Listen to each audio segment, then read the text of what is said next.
Good afternoon, everybody, and welcome. This is Mike with this week's Insider Secrets podcast, brought to you by My Core Intentions. And you know what? I ask you this every week, right? And we talk about this all the time, but what's your intentions? Did you get up this morning and take that extra 5 or 10 minutes and plan your day? Plan your intentions, what you wanted to accomplish today. Was it to find another investment? Was it to find another broker to work with? What were your intentions? And bigger question than that is, what's your why? Why are you doing this? Why are you so involved in the real estate business or want to get in the real estate business? Well, here's what I want to suggest. If you're not real clear on it, My Core Intentions invests in their clients' future, in our clients' future. And we have a couple of educational programs and training platforms, 3 different coaching programs. And what I want to do is I want to help you and empower you. And if you're questioning it and wondering what direction to go in, you know what? Go to my website, sign up for a free coaching call, and we'll take an hour and we'll kind of get you on a right path. How's that? So before we belabor that today, we're going to get started with our show, and I am really excited about today. I'm joined by my friend and longtime real estate investor and coach, Lisa Phillips. Lisa's the founder of Affordable Real Estate Investments, where she turns Black professionals into rental property owners and help them to achieve financial freedom. She does this by helping them create a passive income rental property portfolio. She helps them set up generational wealth and helps them connect to their higher calling, empowering those investors to make the world a better place. Well, Lisa, I am really impressed with your bio. And not to mention, what a tall order, just to help people respond to their higher calling and make the world a better place. I always say, here's what I like to do. I like to be with people and interview people that do more than me, have a better calling than me, and are smarter than me. So I'm glad you're here today. So Lisa, what I'd like you to do is I'd like you to say hi to our listeners. And hello, family. Great. And so tell us in one word, Lisa, about yourself and your investment strategy. Practical. Well, that's a good one. That's one I actually haven't heard. So you've done a number of these broadcasts, and that's really one that I haven't heard. That's interesting. So talk about that a little bit. What's practical? Well, what's practical about it is that it really does flip a lot of the common rhetoric about investing on its head. And when you flip it on its head, you actually have investing strategies that work for the normal person, the 99% of us, right? And so you actually get to use ideas and getting started in a game without having such a high capital overhead or have to over leverage yourself a lot for your very first investment. And so I say it's practical because you can start at a very modest rate, at a very modest price, get in. No gimmicks. It's just you have to shift your thinking to different type of neighborhoods, different price ranges. So there's nothing I'm saying that is amazingly out of this world, but you had to really go against the common advice out there in order to get to it. And sometimes it's not always easy for people to throw off what all the so quote unquote experts are telling them and to look at something they tell them that isn't a good investment and take a risk on that. And I did that and found out it's not as risky as you think. And, you know, I think one of the biggest lessons is like, it's okay to go against the grain, because if you do what everyone else is doing, you're not going to get exceptional results. Boy, that's such a good philosophy, right? If everybody's going north, why don't you go south for a little bit and figure out what's going on, right? And that's my whole life. So it's no wonder I ended up here, because that was just the nature of my spirit. Sure. Good for you. So listen, tell us how you got involved in this. Tell us a little bit about your backstory, who you are, where you came from, you know? So I'm from Las Vegas, graduated with an electrical engineering degree. Wow. Always loved houses. Back in the 90s and 2000, HGTV was big, and everyone in the whole world has a love affair with, you know, the security of having their own home, and a beautiful home at that. Everyone is intrigued with, and I am no different. Now, I made a few mistakes being young and not having a network of experienced people to bounce off of. So I always tell people to follow their gut and intuition. And the funny thing is, my gut and intuition told me to buy a very expensive house right out of college that I shouldn't have purchased. It was way too expensive. Knowing what I know now, it's laughable, like completely laughable. And I thought I was so smart. I'm the one good with numbers.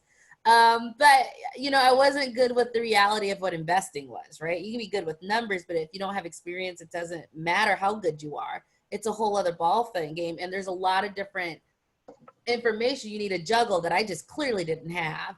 So I bought a house that was like $200,000 overpriced in 2006 in Las Vegas. And it's okay that this happened. And I lost it to foreclosure when I had gotten laid off from my jobs. And you would look at that. And I remember at the time that a lot of people were losing their houses to foreclosure. So I will say I didn't feel bad because I was like, okay, big good company. This was 2009. Everybody was losing their house to foreclosure. I didn't feel shamed or embarrassed. Now, I will tell you in general, Lisa generally doesn't feel shamed or embarrassed because I'm just one of those people who naturally, I'm like, there's nothing I'm going through someone else hasn't. It's not just me. So I just don't really feel it. And so even then, when thousands of people were losing their jobs and their houses and sleeping in tents, I was like, I'm right there with you folks. And the one of the things that helped motivate me through that time to not be so sad was that I was 29 at the time. And I was like, okay, I'll wait 7 years. So for me, I figured my youth played into my favor. Like I can wait 7 years. And then even if at 38 and 39, I bought my first property, I'm still doing better than, a lot of other people. So I was okay with that delay to learn the game, which I did, and gain experience. But what happened was I was in Ohio at the time. And that's when I realized there were houses that cost $10,000. Being from the West Coast, that does not exist to you or in your world. And so that's what I learned about the South and the Midwest. So, and so through that learning process of going into lower income, lower price range houses and my own background, being I grew up lower income, working class, both parents worked, got up at either worked the graveyard shift, swing shift, or got up at 4 o'clock in the morning. So I come from a working family, and that was my whole neighborhood, and that was the culture in my life. So I knew when I was looking in these neighborhoods that cost so low, I knew that people who thought they were so horrible probably just didn't have any experience and didn't know what they were talking about. So I just used my background and experience to go, low income does not mean gunshots, okay? Yeah, low income can mean that, but it can also mean your mom and dad's a mechanic and one works at the local AutoZone and you're fine. Like you have 4 brothers and sisters and you go to college, right? And so I instinctively saw when I saw the rhetoric saying don't go in these low income neighborhoods, I sort of instinctively knew they just didn't have an experience and they only saw one aspect of it, not the whole story. I grew up in the whole story. So I was like, no, easy. Okay. So it's easy for me to go and navigate through the different and then just find property for $13,000, property for $25,000 and notice the similarities and how to navigate it. And that sort of started this whole platform because when I started saying it, there were other people like me who were like, I can start modestly. I want to start in real estate investing, but I don't want to start with $50,000 because for, people in my community and, the reason I say I work with Black professionals because we have to talk about the fact that there isn't generational wealth. So I only have $10,000 that I saved. I cannot ask my parents for a $20,000, $30,000, $40,000 loan. In my social group and circle of influence, all college educated, but we're first generation and we have bills and we have this and we're getting paid less, more than likely. What it means is that I can't raise $100,000 like that. Not like that, not with my close circle. Sure. Of course, now I've built a big platform that's across the country, even across, I get a few people from Canada, Mexico too. I can do that. But as a regular person who wants to get involved, a lot of the advice was geared towards people with a lot more wealth. And so I was just like, look, that's not me. And I have no shame and no embarrassment about my working class, lower income background. I have no shame or embarrassment that I only have $10,000, $15,000. I'm not going to feel ashamed of that, but you know what? We can go in these neighborhoods. Yep. And so it just turned that most of the people who resonated looked and were like me, right? And they're like, I get what you're saying because that was my lived experience. And this is a more comfortable place to start investing with a $10,000 investment, not 50. So let me ask you a question. Mm-hmm. So let's back up for a minute and say that you were going into the market today as a new investor. And instead of buying that house that you bought last time, what would you buy this time? Knowing what you For know today, personal or for investing? for personal. Okay, even then, what I've learned from investing, I actually on my platform, I tell them buy your first property that you're going to live in like it's an investment, right? So Okay. I actually did it here. So I found a neighborhood. It's all it's actually mixed, mostly minority, but it's actually mixed because of where I live. It is $100,000 less than what they said I could afford. I checked to make sure the rents were more than what my mortgage would be if I ever had to move out, right? And that there was possible appreciation potential. Strategically located in the center of like like the Hampton Roads region that can get to places. So even then, I bought less. I made sure the rents could cover it if I had to move. And those two things alone and other factors you need to think about is like a great way to buy my personal. And that's something I did. Whereas before I purchased something where one whole mortgage payment was like a little bit more than one paycheck. You only get two. So you know what I mean? So that was the exact opposite. I did as much as they said I could afford. I went for it. And so that's a key difference. And I learned that through my investing. So I purchased my primaries like that. So that's really interesting, right? Mm-hmm. I don't think that most people would say, hey, if I can spend 250, I'm going to spend 250. Right? They wouldn't say I'm going to spend 150. Okay. And, I think that there's a great thought process behind that, that if we can teach people how to do that, Mm-hmm. just that one thing, then people don't get stretched, right? And you Yes. look at the debt, right? Credit card debt, house debt, car debt. Yes. It's because people try to upgrade to try to stay with the Joneses, right? Yes. Uh, Don't stay with the Joneses. right. Don't That's such a stay with the great point. Phillipses. All right. I will not steer you wrong. I will not. It's going to be a little bit more modest. It's not going to be flashy, but trust your bank account will thank everyone. Your You know, other assets will thank you. You are and so correct. invest the rest, right? So Mm-hmm. spend $100,000 less and take that 100,000 and buy another investment property. Now what you've done is you've really added to your personal wealth, your personal portfolio. I like the thing you talk about, the generational wealth, right? Mm-hmm. How Mm-hmm. do you create that generational wealth? Well, that's one stepping stone Yeah. toward being able to do that. Because We're what the do you do? start. I like to Right. tell my audience, listen, it's going to be a new day and age, but we're going to be the start of a new day and age in this country, right? Like we're going to start. So yeah, the house might have been $50,000, but who knows how much it's going to be worth 20 years from now, or how I can tap into the equity, which might give me bigger opportunities. So I would love for 20 years from now, and we're actually getting there, where I am the friend you could borrow 50, 60, 70, $80,000 from, right? But Right. for us, we're sort of laying the groundwork for that. Sure. Sure. So, what do you like today, investment wise? Do you like residential? Do you like multifamily? What asset class do you like personally? And what do you see in your clients like more? I like them all. I like them all. So I don't do multifamily, but tons of respect heading in that direction.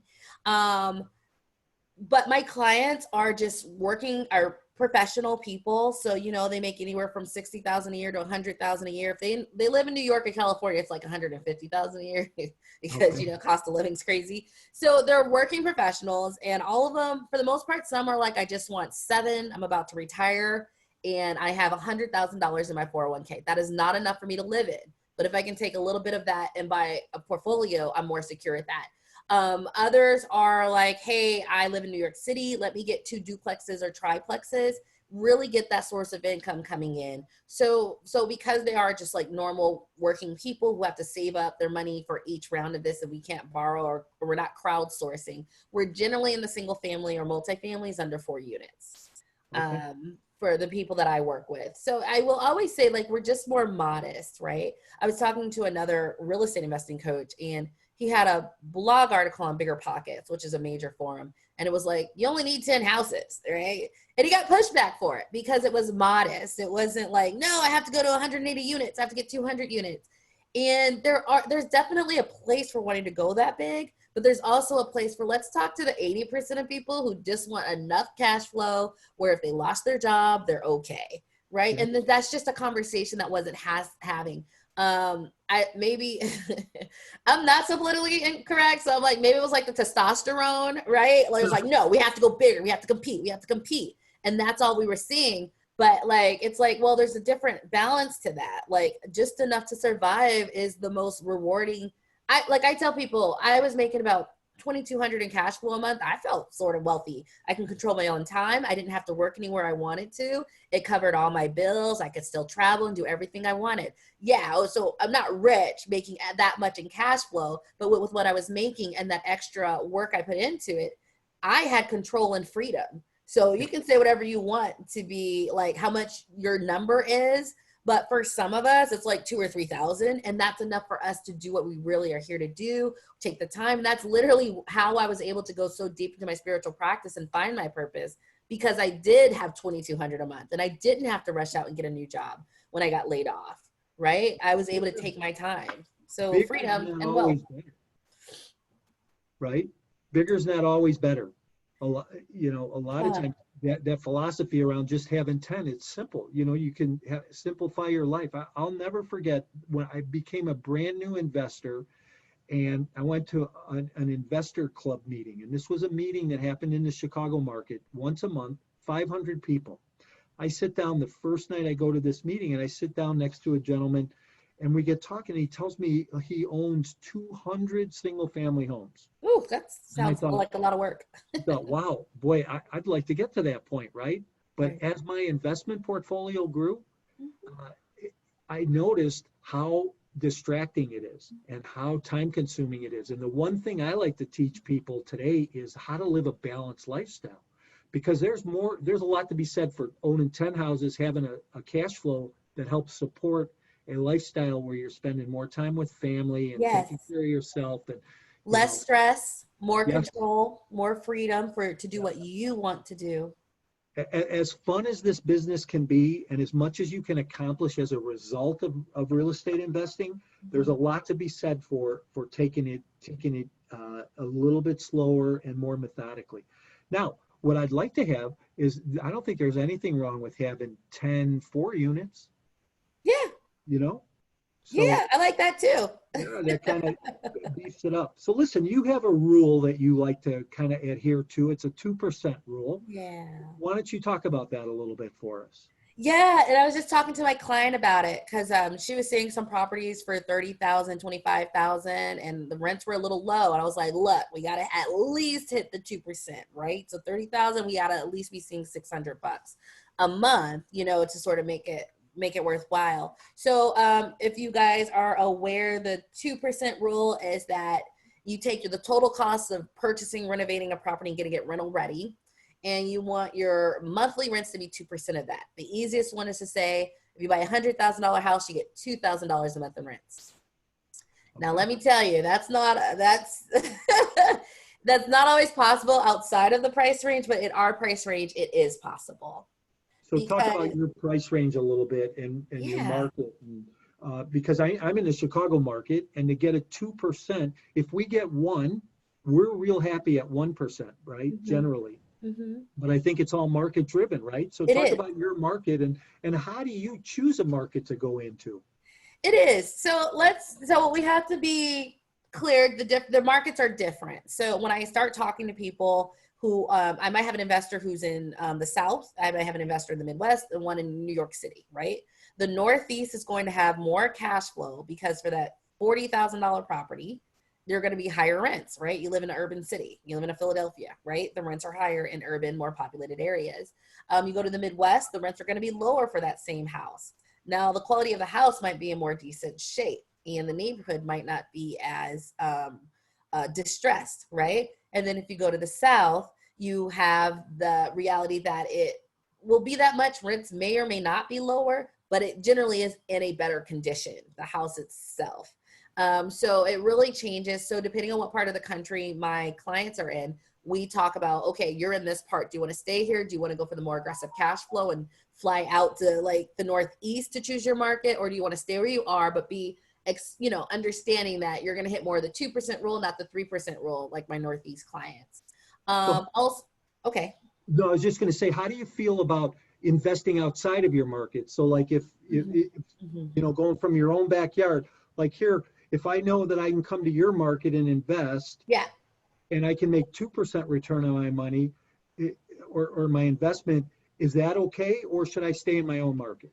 Exactly. And it's a conversation with you because this is what I've seen. Some people just are not comfortable with it being out of state, right? And so because they're not comfortable, you will pay more to stay where you are, depending on where they live, right? So they're always going to be trade-off. But I will always say to everybody, look, this is about money, but it's not about money. So if you're uncomfortable traveling, you're uncomfortable doing a big renovation, don't do it because you think you have to, but it's stressed and it's ugly and you don't like the process, right?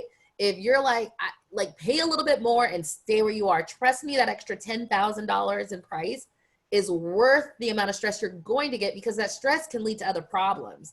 That fear or the not wanting it, but you're doing it anyways because you think you have to and you're forced, that energy can lead to more problems because you might escalate things that may not need to be because you're already worked up and you're coming at it.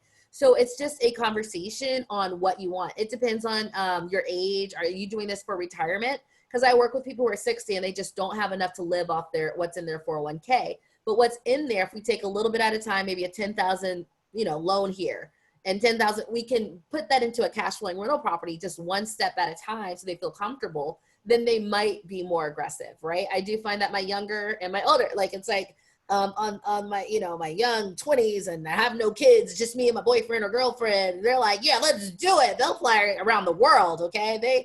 That energy and get up and go is there, right? And they do tend to be more aggressive and willing to take on more because it's a learning experience and they have time on their side. Whereas, in the mid-range, when I generally my clients are people who have families, they're working full-time. They're like, look, I don't need all that. Get up and go. I'm tired. I got kids. And they want it easier. And then we'll start talking versus 1% or 2%. And is it worth the extra effort to go to a different market to do it? But 100%, the main thing that was the most practical about this was that I only invested long distance or out of state because I always lived in very expensive markets where I worked, right? I got a good salary because I lived in an expensive market, but I couldn't afford anything there, which motivated me to get rental property so I could have that source of income. So 85% of everyone I work with, we're investing long distance. That can be an hour away, 2 hour away. It can be a plane ride away. And what I do is just try to make this, it can be very easy and very simple. So I just try to let them know you don't have to be scared. We just have to be strategic. And that would, if you ask me for a second word, it'd be strategic.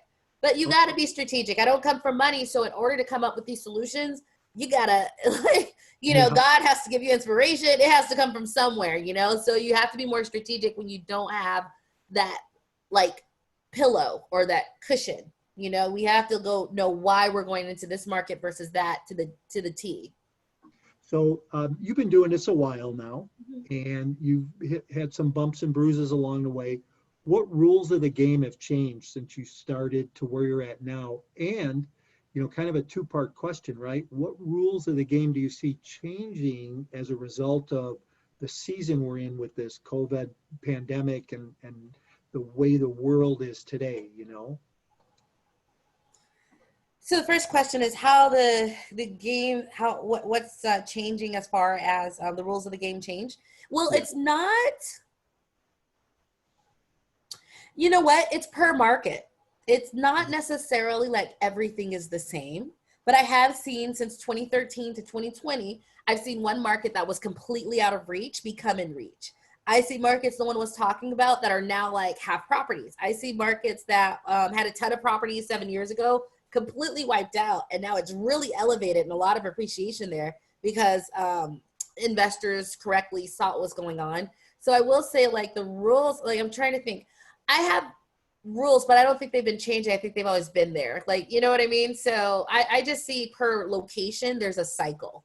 And so if you're like me, because of what I do and I work with different clients all over the country, I just see what's going on in Indianapolis and how that changed over 7 years. I see what's going on in this part. You know what I mean? So I just noticed by location, things are flipping and what was high is now low and what was low is now high. So if you have your finger on the pulse, you can sort of take that. I would say with COVID, what did change during the height of it, because I was still working with people and I was helping them submit bids and find houses. at first, when everything was locking down, it was like some places that are locked down, some places weren't. But what I did see was that sellers were like, it's negotiable before you asked if it was negotiable. But we did have to stop in certain markets, because in certain markets, they're like, yeah, come in and see the property. Even if there's if it's vacant or not, they were not really concerned. And in other properties, they're on lockdown. They're like, you can't go. So me and my clients who really like the market, we just had to stop. And actually, I just got a call from one of my New York clients who was watching market out in Missouri. She's like, okay, everything's good now, right? We can start going in now. So, from January to now July, we're seeing that. So sellers are still negotiating.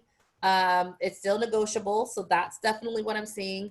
So no real rules so much as everything sort of from what I saw just sort of stayed the same. We just had to be adaptable to every local market situation and really understand. Now, there is some consciousness that's changing. So some of these schools, so one of the big things when I teach my clients investing long distance, look at certain geographical anchors, hospitals, schools, in those small towns.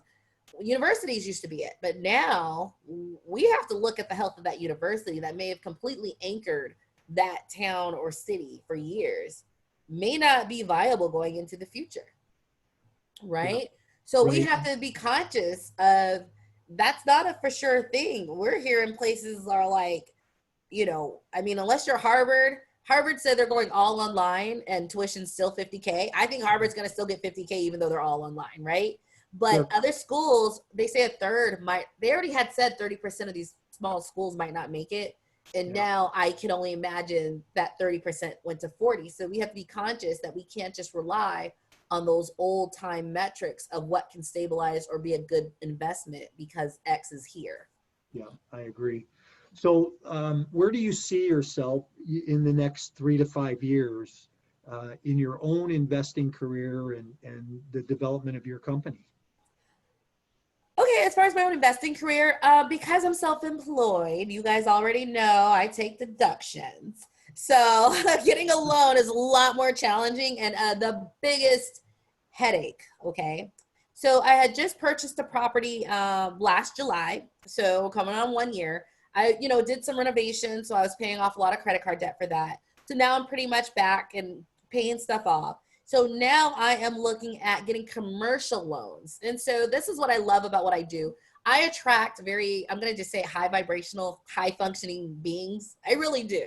So the good thing about that is when I teach them my methods and systems, they teach me theirs, right? They're like, okay, that was good. I did what you did and found this, right? Or they learned it from somewhere else and they bring it back to me. So a lot of them were doing commercial loans. Like I got 2 of them, even though it's a single family unit, a single family home, we're getting commercial loans because if you call enough banks, you can get commercial loans that are 20% down, which is the same as residential. The benefit for the commercial is that you can put that in the name of your LLC.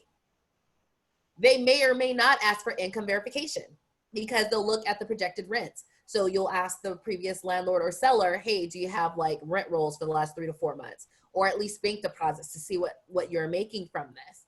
And so all of a sudden, there's like an awareness of like, oh, good. Like now that more commercial, like there's always been out there, but it just seems to be a little bit more accommodating, I now as a business owner am looking into that because as business owners, we deduct a lot. So our W-2 says we make, $20,000 a year, but like we have 20-30% down, right? We generally do have the cash.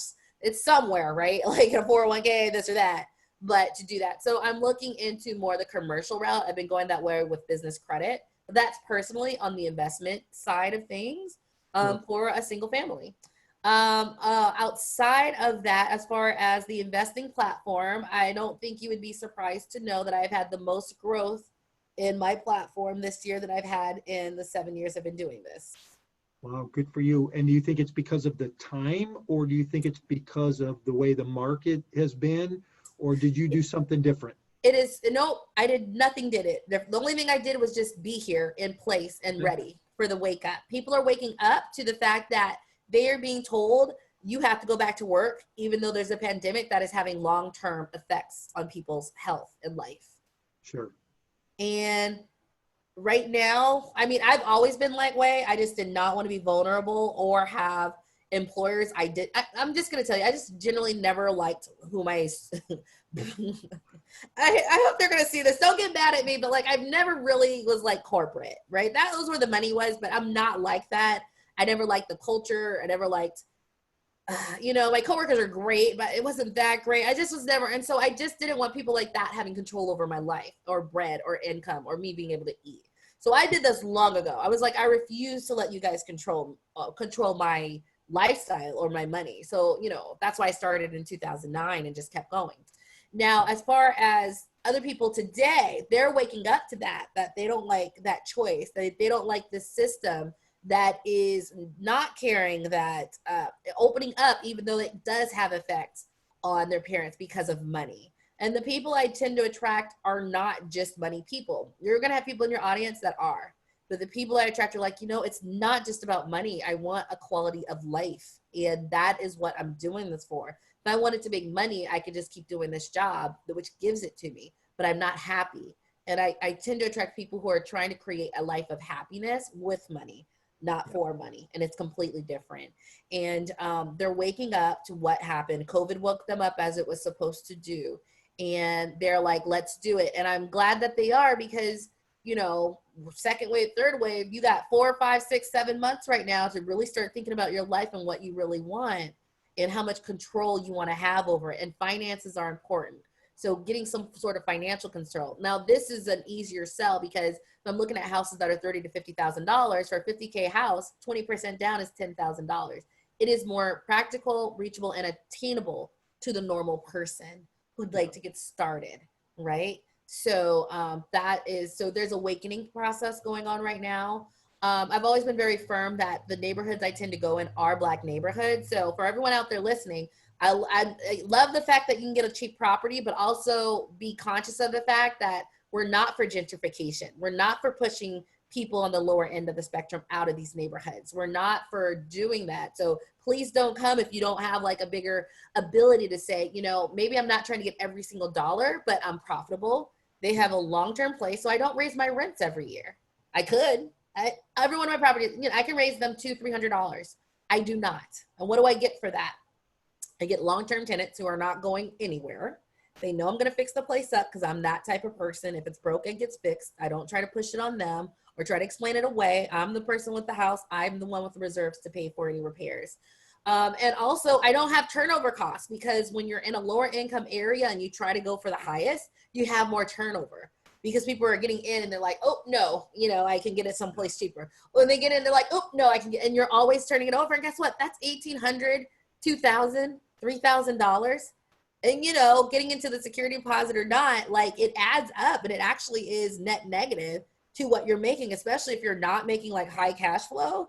Like, why have turnover every year if you get a great tenant who wants to stay for 20 years? So I like to say it's mutually beneficial, because I'm going to neighborhoods where they don't necessarily make, they get $1 an hour raise. They're not getting necessarily 20,000, right? When they switch their job. So we got to be cognizant of that. But if you get a great long-term tenant who's not going anywhere. I've been getting paid on time, but the energy I put into it is the energy I get back. And a lot of people want to act like that's not a part of it. It is. So if you want to evolve to your higher consciousness, that's why the people we respect the most have such a level of like giving or altruism, because that vibration of love and giving works itself back. And I'm completely sustained, and I'm going to continue to give that. You know what I mean? And I get it back. So it's something I want to say for people, because I do talk to people and they're not concerned about the neighborhood, and they're not comfortable with a minority neighborhood, be it Hispanic or Black or Asian or whatever, or even working class white neighborhoods. And I'm like, just be conscious if you want to come over here to my area of real estate investing, that we do want to do better than what we've been given. We're going to break the cycle in programming. It's not just about every single dollar at the expense of community. And because we have that energy, like, my group is amazing, because we really do see that we have to be human about this in addition to savvy real estate investors. And I just find that, like, it's a beautiful thing that we're building. And bringing this to an end, I think that that's where you can really build that generational wealth, because it's so much more than just money. Mm-hmm. It's about the philosophy behind it, and it's about what you build into the community and the stakeholders in the community, and in your investors. and if you come from a good spirit and a good heart, Mhm. that's what you get, right? So what Yeah, you give or what you put in is what you're going to get out. it So really is. listen, I have to tell you, this was high energy and this was a lot of fun today. I can't believe we've gone well over 40 minutes already. So that's great. Lisa, if people want to get a hold of you and they want to talk to you a little bit more or find out about your coaching, how would they go about doing that? All right, there's three places to go. One can be YouTube. You can just Google affordable REI or affordable Lisa Phillips and affordable real estate. I'll pop right up. You can look at some of my past viewings as well as the lives I do periodically when there's things in the news that just need to be addressed because I want to give you, hey, this is what's going on in the world of real estate.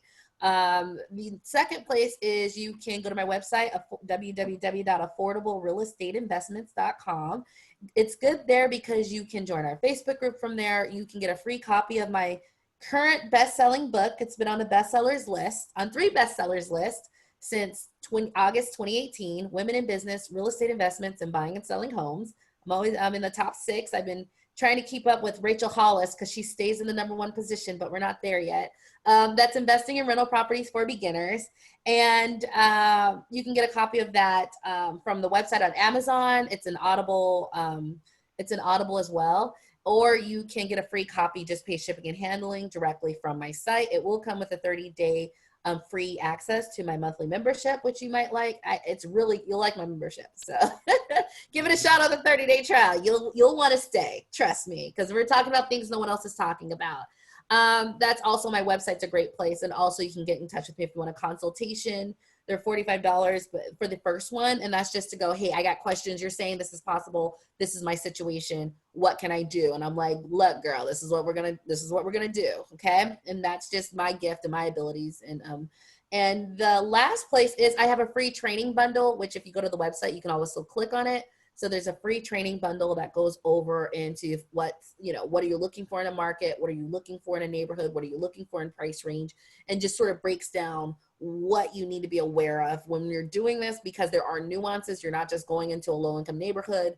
I'm all heart, don't get me wrong, but I am a combination of heart and savvy business. So you need to have the savvy business as well as the heart, but both are what makes you master level and not newbie level, right? So just get the skills and walk in that light, and I like I'm going to say, that's the change we need in this world, heart and business. Like they can be combined if you want them to be. So you can also get a free training bundle, and all of that's from the website, really.